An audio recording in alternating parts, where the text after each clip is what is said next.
આટલા પેપરોની અંદર જયારે એડ આપે છે અને કે વિશ્વ ભારતનો તો હોય ત્યારે બીજા દેશો એમને સ્વીકારતા હોય ને કે વિશ્વમાં પ્રસિદ્ધ વ્યક્તિ નરેન્દ્રભાઈ મોદી, માની લો આપણે પ્રસિદ્ધ વ્યક્તિ કહીએ છીએ, અહીંયા કોઈ પણ આપણા ફિલ્મ સ્ટારો આવતા હોય છે, ક્યાં ગુજરાતની અંદર ભાઈ કલાકારો બી છે, ક્યાં કલાકારો કોઈક આવો સારો કાર્યક્રમ હતો, પબ્લિકની ભીડ ખેંચવા માટે કલાકારને લાવે, કારણ કે એની પ્રસિદ્ધિ છે, એને લોકો ચાહે છે, એટલે એનું નામ પડશે ત્યારે એ ભીડ ઓટોમેટિકલી થઈ જશે.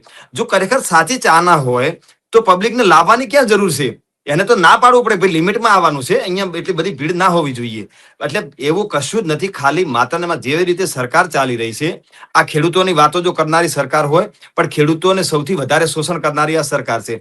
એટલે કહેવાના એટલે ખાવાના ચાવાના બે જુદા છે. એમાંથી કોઈ શીખવું હોય તો વર્તમાન સરકારમાંથી શીખી શકાય છે. જેટલું કે છે એમાં એટલું કશું હોતું નથી. એટલે જ ભીડ ભેગી કરવા માટે પ્રાણે બસો મૂકવી પડે. તમને ખબર નહીં હોય તો ઓગણવાડી હોય, આશા વર્કરો હોય, તલાટી હોય, સરપંચશ્રીઓ હોય, ડેરી મંત્રીઓ હોય, સહકાર વિભાગ હોય, તમામને ટાર્ગેટ આપવામાં આવ્યું છે કે તારે ભાઈ 50 માણસો આ બસની અંદર બેસાડવાના છે. એનું લિસ્ટ, એનો મોબાઈલ નંબર, એ બધું પહેલેથી એડવાન્સ બધું પહોંચી ગયું છે. જે વ્યક્તિ ઇનકાર કરે છે કે મારી જોડે 50 નથી થયા, 40 થયા, તો એને નોટિસો આવશે, એને કાલ ઉઠીને ઓડિટનો પરેશાન હશે.